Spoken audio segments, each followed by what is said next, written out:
کیا آپ اس بستی کے بارے میں جانتے ہیں جس کے ہر طرف رزق اور سکون برستا تھا، مگر انہوں نے پھر ایک ایسی غلطی کی کہ اللہ تعالیٰ نے انہیں بھوک اور خوف کا لباس پہنا دیا؟ وہ بستی کون سی تھی اور ہم اس انجام سے کیسے بچ سکتے ہیں؟ اور کیا آپ کو معلوم ہے کہ جب کوئی شخص حلال کو حرام اور حرام کو حلال کہتا ہے تو اللہ پر کیسا جھوٹا الزام لگا رہا ہوتا ہے؟ قرآن نے اس کو اتنا بڑا جرم کیوں کہا ہے؟ یہ سب جاننے کے لیے اس ویڈیو کو پورا دیکھیے گا۔ السلام علیکم، آپ دیکھ رہے ہیں کنز ایمان قرآن، جہاں ہم قرآن دستان اور احکام کو اعلیٰ حضرت کے ترجمے اور قرآن تفسیر کے ساتھ سمجھتے ہیں۔ تفسیر شروع ہونے سے پہلے قرآن اپنے پاس کھول لیجئے تاکہ ترجمہ اور تفسیر دونوں سمجھ آئے، اور جو بات دل کو چھوئے سے ضرور نوٹ کیجیے گا۔ تو آئیے شروع کرتے ہیں آج کا روحانی سفر کنز ایمان کے ساتھ۔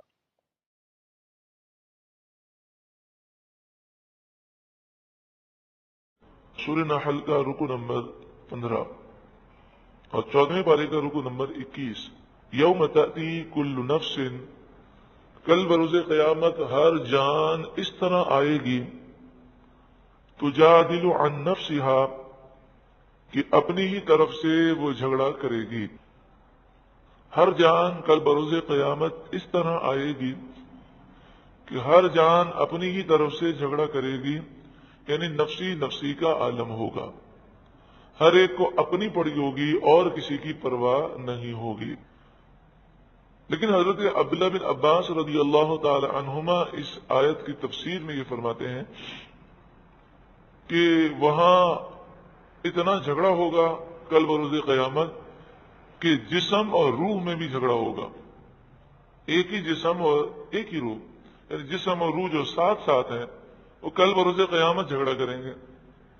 روح کہے گی میں کچھ نہیں کر سکتی تھی، میں تو تیرے جسم کے اندر تھی، تو جہاں مجھے لے گیا وہاں میں گئی، تو ہاتھ بڑھاتا تھا تو ہاتھ بڑھا کر گناہ تو کرتا تھا، تو وہ رب کی بارگاہ میں فریاد کرے گی کہ اے اللہ جسم کو سزا دے، مجھے آزاد کر دے، کیونکہ میں تو جسم کے اندر قید تھی۔ تو جسم وہ لڑے گا اور وہ کہے گا کہ اے اللہ میں تو ایک لکڑی کی مانند تھا، اگر روح میرے جسم میں نہ ہوتی تو نہ میں چل سکتا نہ پکڑ سکتا، میں تو ایک بے جان جسم تھا، تو روح کی وجہ سے ہی میں نے سب کچھ کیا، تو قصوروار تو روح ہے۔ اللہ تبارک و تعالیٰ ایک مثال بیان فرمائے گا کہ ایک باغ کے اندر ایک لولا اور ایک لنگڑا اور ایک اندھا وہ باغ کے اندر چوری کرنے کے لیے گئے۔ تو جو لنگڑا تھا اس نے کہا میں تو چل نہیں سکتا، اندھے نے کہا کہ میں دیکھ نہیں سکتا، تو اندھے نے اس لنگڑے کو کہا کہ تو میرے کندھے پر بیٹھ جا اور تو مجھے راستہ بتاتا جا کہ دائیں طرف مڑنا ہے، اب بائیں طرف مڑنا ہے، اب سیدھا چلنا ہے۔ پھر یہ دونوں باغ میں گئے، تو جو اندھا تھا اس کے کندھے پر لنگڑا سوار تھا، وہ بتاتا گیا یہاں تک کہ وہ درخت کے نیچے پہنچے، تو لنگڑے نے ہاتھ بڑھایا اور اس نے پھل توڑ لیے۔ اس مثال سے یہ نہیں بتایا جائے گا کہ جسم روح دونوں مل کر انہوں نے گناہ کیے ہیں، نہ روح اکیلی گناہ کر سکتی ہے نہ جسم اکیلا، دونوں نے مل کر گناہ کیا ہے، لہذا دونوں ہی عذاب جہنم کے مستحق ہیں۔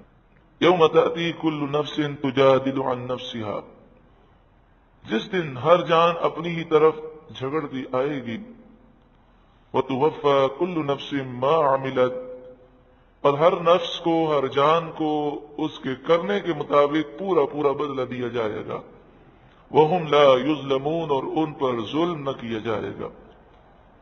وضرب اللہ مثلا قریۃ، اور اللہ نے مثال بیان فرمائی قریۃ ایک بستی کی، کانت آمنہ جو امن سے تھی، مطمئنہ اطمینان سے وہ رہتی تھی، یأتیہا رزقہا رغدا من کل مکان، اس بستی والوں کا رزق بلا روک ٹوک ہر طرف سے آتا تھا، بڑی کثرت سے آتا تھا، لیکن انہوں نے اللہ کی نعمتوں کی قدر نہ کی اور نہ شکری کی۔ فکفرت بانعم اللہ، تو انہوں نے اللہ کی نعمتوں کی ناشکری کی۔ فاذاقها اللہ لباس الجوع والخوف، تو اللہ تعالیٰ نے انہیں مزہ چکھایا سزا چکھائی، لباس الجوع بھوک کا لباس، والخوف اور خوف کا لباس، بما کانوا یصنعون ان کے گناہوں کی وجہ سے۔ جب انہوں نے گناہ کیے، مسلسل کرتے رہے، ڈھیل سے فائدہ نہ اٹھایا، تو ان پر خوف کا لباس مسلط کیا گیا، بھوک کا لباس مسلط کیا گیا۔ تو یہ ہر اس بستی کی مثال ہے کہ جو اللہ کی نافرمانیاں کریں۔ مسلمان کے لیے آخرت ہے، جب مسلمان گناہ کرتا ہے تو فوراً اسے جھنجھوڑ دیا جاتا ہے۔ مسلمان گندگی کھا کر زندہ نہیں رہ سکتا۔ مسلمان ایک بلبل کی طرح ہے کہ جو گندگی کھائے تو مر جاتا ہے۔ مسلمان گندگی کی کیڑے کی طرح نہیں کہ گندگی کھا کے وہ جو پرورش پاتا ہے۔ لہذا جو مسلمان سکون حاصل کرنا چاہتا ہے، جو مسلمان اللہ کے غضب سے بچنا چاہتا ہے، اسے چاہیے کہ وہ سچی پکی توبہ کرے۔ پاکستان اللہ کے کرم سے قائم ہوا۔ اس ملک میں 60 لاکھ مسلمانوں نے جو قربانی دی، انہوں نے کوئی لا دینی اور سیکولر ملک بنانے کے لیے قربانی نہیں دی تھی۔ اور قائد اعظم کی کئی تقاریر ہیں کہ جس میں انہوں نے یہ کہا ہے کہ ہم مسلمانوں کے لیے الگ ایک اسلامی ملک بنانا چاہتے ہیں کہ جہاں پر مسلمان اسلامی اصولوں کے مطابق زندگی گزارے۔ لیکن اب کی بعض سیاستدان وہ یہ شور مچاتے ہیں کہ جی پاکستان جو بنا تھا وہ تو سیکولر اسٹیٹ ہے، مذہبی اور اسلامی نظام سے اور قوانین سے اس کا کوئی تعلق نہیں ہونا چاہیے، نعوذ باللہ من ذالک۔ کتنی بڑی ناشکری ہے۔ اور پھر اس کے علاوہ اب بتائیں نا، انڈیا کے اندر جو گناہ ہوتے ہیں اور پاکستان میں جو گناہ ہوتے ہیں اس میں کوئی فرق نہیں ہے۔ جو نظام وہاں پر ہے وہی نظام یہاں پر ہے، جو گناہ وہاں ہو رہے ہیں وہی گناہ یہاں پر ہو رہے ہیں، جو فلمیں وہاں دیکھی جاتی ہیں یہاں بھی دیکھی جاتی ہے۔ تو فرق کیا ہے؟ جب ہم نے اللہ کی نعمت کا شکر ادا نہیں کیا تو پھر نتیجہ یہ ہوا کہ خوف پاکستانیوں پر مسلط ہے، اور بھوک کا لباس کتنا بھی کما لیجئے برکت ہی نہیں، ہر آدمی پریشان ہے، اور دن بدن برکت ختم ہوتی جا رہی ہے۔ اللہ تعالیٰ پاکستانی مسلمانوں کو سچی پکی توبہ کرنے کی توفیق عطا فرمائے، اور یہ فحاشی اور یعنی کا جو سیلاب ہے اس سے ہمیں بچنے کی توفیق عطا فرمائے۔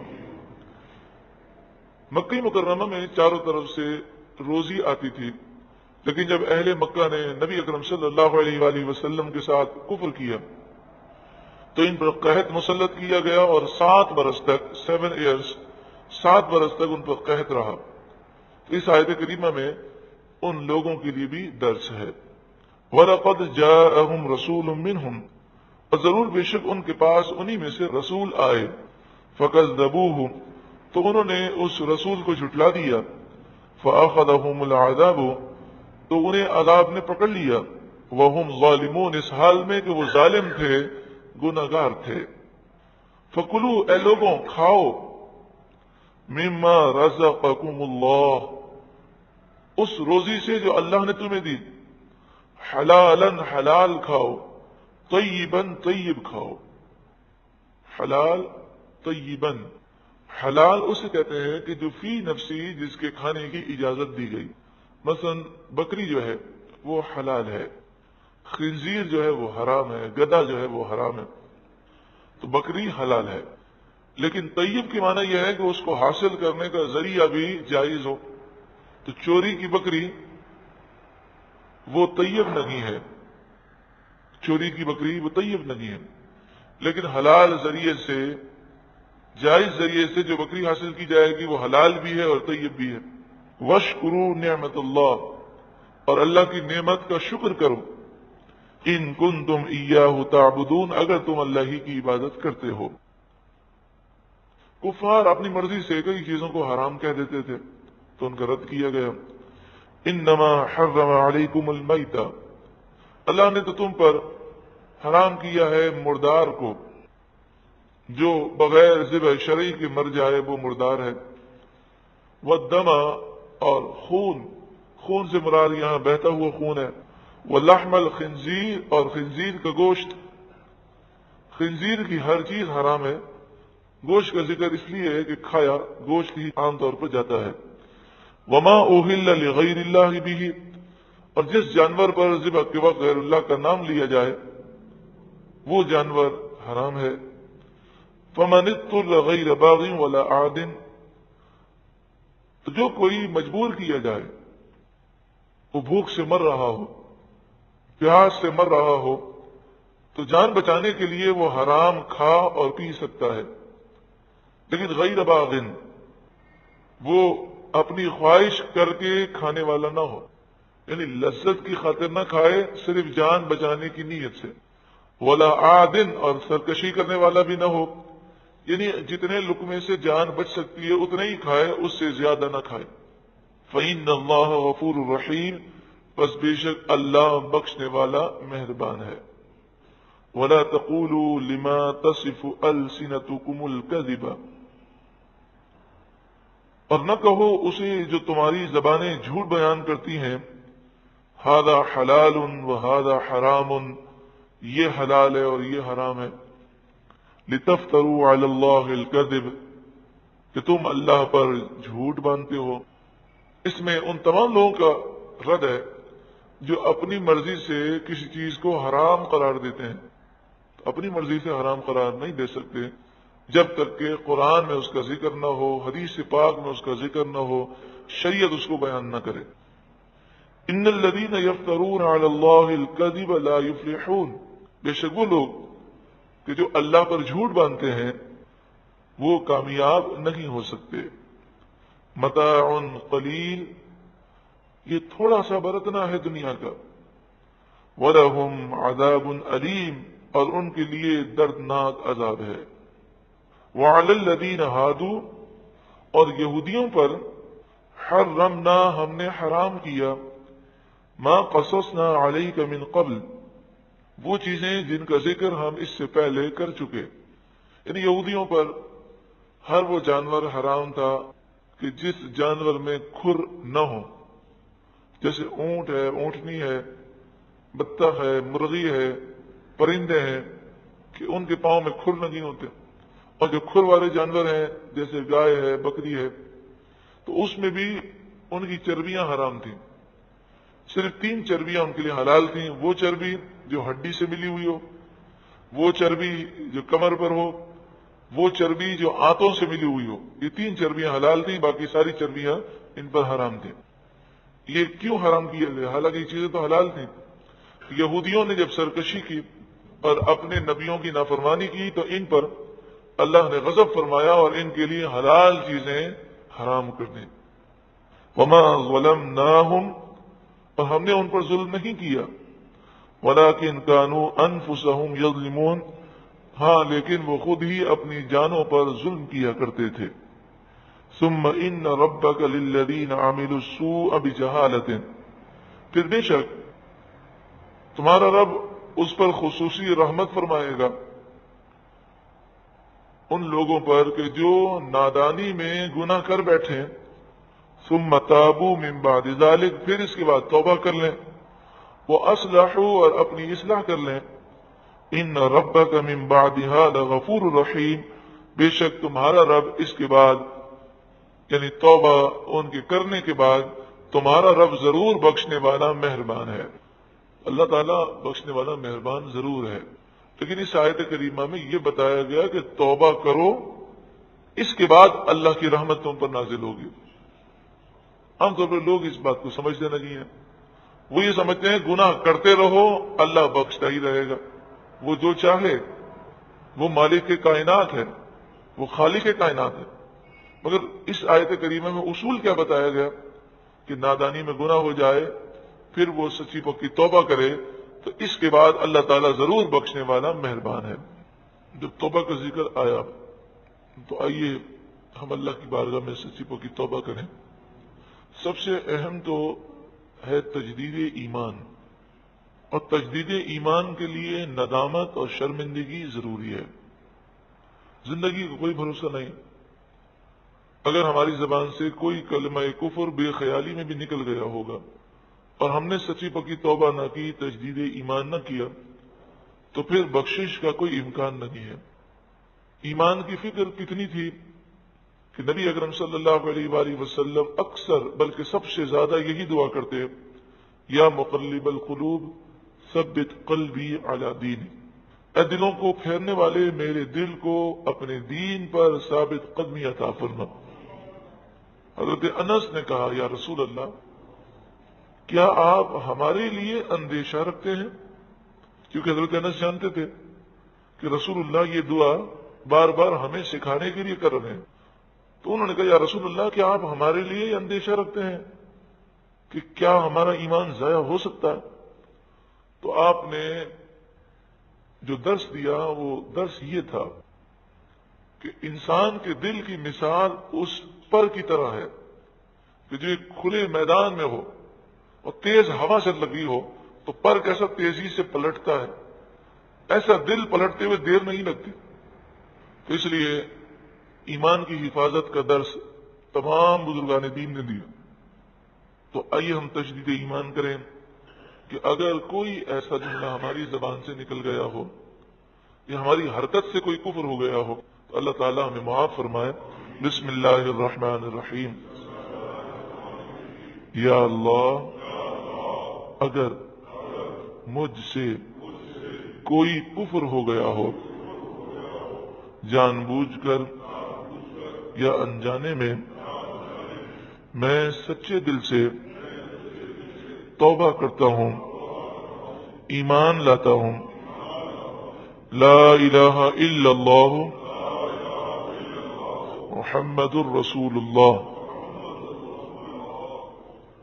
احتیاطاً ہمیں چاہیے کہ وقتاً فوقتاً ہم تجدید نکاح بھی کرتے رہیں، کیونکہ اگر کلمہ کفر زبان سے نکل گیا، پھر کسی نے چلے تجدید ایمان بھی کر لیا، مسلمان ہو گیا، لیکن اس کا نکاح تو ٹوٹ گیا، اب اس کا اپنی زوجہ کے ساتھ رہنا حرام ہوگا۔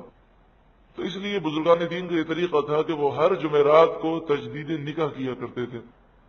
تو اگر کوئی کلمہ کفر یاد ہو یا نہ یاد ہو، پھر بھی احتیاطاً تجدید نکاح کرتے رہنا چاہیے، لیکن یہ اس وقت ہو سکے گا جب گھر میں آپ اسلامی ماحول بنائیں اور ذہن دیں اس چیز کا، اور یہ ذہن دینے کے لیے یہ کیسٹ ناقابل تلافی نقصان جو سی ڈی اور کیسٹ ہے وہ اپنے گھر میں آپ مہینے میں ایک دفعہ سن لیں یا 2 مہینے میں ایک دفعہ سن لیں۔ تجدید نکاح کا طریقہ بڑا آسان ہے، اس کو سماعت کر لیں، اس کے لیے کوئی کارڈ چھپوانے یا مسجد میں اعلان کرنے کی کوئی حاجت نہیں ہے۔ اس کے 2 طریقے ہیں۔ ایک طریقہ تو یہ ہے کہ مرد اور عورت ہی آمنے سامنے بیٹھ جائیں اور 2 مرد گواہ ہوں۔ 2 مرد گواہوں کا باہر سے ہونا ضروری بھی نہیں، وہ قریبی رشتہ دار بھی ہو سکتے ہیں۔ اگر اولاد بالغ ہے تو 2 بیٹے جو ہیں وہ بالغ ہیں، وہ بھی ہو سکتے ہیں، تو اولاد بھی گواہ بن سکتی ہے۔ تو عاقل بالغ مسلمان ہونا ضروری ہے، 2 گواہ ہوں، چاہے رشتہ دار ہوں، دوست ہوں، جو بھی ہوں۔ اب اگر وہ 2 گواہ جو ہے وہ محرم نہیں ہے تو پھر عورت کے لیے لازم ہے کہ وہ برقعے کے اندر ہو، اور مرد جو ہے وہ اس طرح کہے کہ میں نے تجھ سے نکاح کیا بعوض حق مہر 10 درہم چاندی، بعوض حق مہر 10 درہم چاندی، کہ 10 درہم چاندی جو ہے یہ کم از کم حق مہر ہے، اور 10 درہم چاندی کی ہوتی ہے تقریباً 31 گرام چاندی۔ 31 گرام چاندی کا ریٹ معلوم کر لیں کتنا ہے، 1600 1700 اس کے آس پاس ریٹ ہے، یا اس سے اوپر ہوگا یا اس سے کم ہوگا، آپ دیکھ لیں۔ تو آپ کیا کہیں کہ میں نے تجھ سے نکاح کیا بعوض 10 درہم چاندی کے، عورت کہے میں نے قبول کیا، 2 گواہ سن لیں، نکاح ہو گیا۔ اگر 2 مرد نہ ہوں تو 1 مرد اور 2 عورتیں بھی گواہ بن سکتی ہیں، لیکن شرط وہی ہے کہ وہ مسلمان ہوں، عاقل ہوں اور بالغ ہوں۔ چھوٹی چھوٹی بچیاں جن کی عمر 8 سال اور 7 سال ہوں وہ گواہ نہیں بن سکتی۔ یہ تو ایک طریقہ ہے۔ دوسرا طریقہ یہ ہوتا ہے کہ مرد جو ہے اس کو عورت وکیل بنا دے، مرد کو عورت کیا کرے، وکیل بنا دے، کہ آپ جب بھی چاہیں احتیاطاً آپ تجدید نکاح کر لیں، یا چلیں ایک دفعہ کرنا ہے تو وہ عورت کہے کہ میں آپ کو اختیار دیتی ہوں کہ آپ میرا نکاح اپنے آپ سے کر لیں، تو اس طرح مرد کیا ہو گیا، عورت کا وکیل بن گیا۔ اب عورت کا گواہوں کے سامنے ہونا ضروری نہیں ہے، مرد گواہوں کے سامنے یہ کہے گا، مثلا دو دوست ہیں، ان کے سامنے کہہ دے کہ فلاں بنت فلاں اس نے مجھے اپنا وکیل بنایا ہے، تو میں نے اپنی موکلہ کو اپنے نکاح میں لیا. میں نے اپنی موکلہ کو، اگر لفظ موکلہ بولنے نہ آئے تو کہہ دے میں نے فلاں بنت فلاں کو اپنے نکاح میں لیا. دو گواہوں کے سامنے کہہ دے، یعنی دو دوست ہیں، دو رشتہ دار ہیں، انہوں نے سن لیا، یہ تجدید نکاح ہو گیا. تو شریعت میں حرام سے بچنے کے طریقے آسان ہیں، لیکن اتنا آسان کام بھی کرنے کے لیے لوگ تیار نہیں. تو اس میں گھر والوں کا ذہن بنانا چاہیے اور یہ وقتاً بوقتاً جو ہے کرتے رہنا چاہیے. الحمدللہ رب العالمین. میں آپ کو سمجھانے کے لیے عرض کر رہا ہوں کہ حالانکہ ہم تو بولنے میں اتنی احتیاط کرتے ہیں اور اس مسئلے پر بہت ساری کتابیں بھی پڑھی ہوئی ہیں اور کافی معلومات جمع کی ہے کہ بھی کون سا جملہ جو ہے کفر ہے، کون سا اسلام ہے، لیکن اس کے باوجود بھی میں نے خود کئی مرتبہ اپنا تجدید نکاح کیا ہے. اس میں کوئی شرم کی بات نہیں ہے اور نہ ہی گھر والوں کو پریشان ہونے والی بات ہے. سب سے پہلے ضروری ہے کہ آپ وہ کیسٹ ناقابل تلافی نقصان وہ ضرور سنا دیں. اس کے بغیر آپ بات کریں گے تو وہ جب تک ذہن نہیں ہوگا نا تجدید ایمان کا، تجدید نکاح کا، اپنے ایمان کی فکر جب تک پیدا نہیں ہوگی، لوگوں کو یہ باتیں سمجھ میں آتی نہیں ہیں. اور پھر نعوذ باللہ من ذالک اگر اس کا کوئی مذاق اڑا دیں تو پھر اور مسئلہ ہے کہ پہلے تو خطرہ تھا کہ شاید کوئی زبان سے نکل گیا ہوگا، اب تو مذاق اڑا کے واقعی کافر ہو گیا، تو پھر تو بڑے مسائل ہو گئے. تو اس لیے ان چیزوں کو سمجھنا چاہیے. اس کے علاوہ ہمیں چاہیے کہ ہم اپنے تمام صغیرہ و کبیرہ گناہوں سے بار بار توبہ کرتے رہیں اور بار بار یہ عزم کریں کہ اب میں کبھی گناہ نہیں کروں گا. گناہ سے توبہ کرنے کے لیے ضروری یہ ہے کہ گناہ پر انسان شرمندہ ہو. گناہ پر انسان کیا ہو؟ شرمندہ ہو. وہ یہ پکا ارادہ کرے کہ اب میں کبھی گناہ نہیں کروں گا. جب توبہ کرے اس وقت نیت یہ ضروری ہے کہ اب نہیں کروں گا. یہ کوئی توبہ نہیں ہے کہ صبح آنکھ دیر سے کھلی، دو تھپڑ جو ہے اپنے گال پر مار لیے اور کہا توبہ توبہ میری فجر کی نماز قضا ہو گئی، اور دل میں یہ ہو کہ کل بھی قضا کرنی ہے. کون اٹھے گا؟ رات کو ہم 3 بجے سوتے ہیں، صبح فجر میں اٹھنے کا سوال ہی پیدا نہیں ہوتا، لیکن توبہ کر لیتے ہیں. تو یہ توبہ قابل قبول نہیں ہے. فجر کی نماز قضا ہو گئی، اب وہ توبہ کرے کہ اب میں کبھی نماز قضا نہیں کروں گا اس عزم کے ساتھ. ہاں توبہ کرتے وقت تو نیت تھی کہ میں قضا نہیں کروں گا، لیکن 3 دن کے بعد پھر قضا ہو گئی، پھر شیطان نے بہکا دیا، تو وہ مسئلہ الگ ہے. لیکن جب توبہ کرے اس وقت کیا ارادہ ہونا چاہیے؟ اب میں کبھی گناہ نہیں کروں گا. تو اس نیت سے پڑھیے استغفر اللہ استغفر اللہ استغفر اللہ استغفر اللہ. ان آیات میں ہم نے سیکھا کہ ناشکری وہ گناہ ہے جو ہستی بستی قوموں کو برباد کر دیتا ہے. اگر ہم اللہ تعالیٰ کی نعمت کا شکر ادا کرتے ہیں تو اللہ تعالیٰ ہمیں اور عطا فرماتا ہے. ناشکری رزق اور سکون دونوں چھین لیتی ہے. یاد رکھیے گا، قرآن سے سننے کے لیے نہیں بلکہ زندگی جینے کے لیے ہے. آپ اللہ تعالیٰ کی کس نعمت کا سب سے زیادہ شکر ادا کرنا چاہتے ہیں؟ نیچے کمنٹس میں ضرور لکھیے گا. اور اگر آپ چاہتے ہیں آپ کو اسی طرح کی ہدایت بھری ویڈیوز اور قرآن تفسیر ملتی رہے تو اس چینل کو سبسکرائب کر کے بیل آئیکن کو ضرور دبائیے. اگلی ویڈیو میں ہم سیدنا ابراہیم علیہ السلام کی شان میں اتری اس آیت کو پڑھیں گے جس میں اللہ تعالیٰ نے انہیں ایک امہ قرار دیا ہے. آخر ان میں ایسی کیا خاص بات تھی؟ اللہ تعالیٰ ہمیں قرآن سمجھنے، عمل کرنے کی توفیق دے. آمین. درود پاک پڑھ لیجئے. مولایا صلی وسلم دائما ابدا علی حبیبک خیر الخلق کل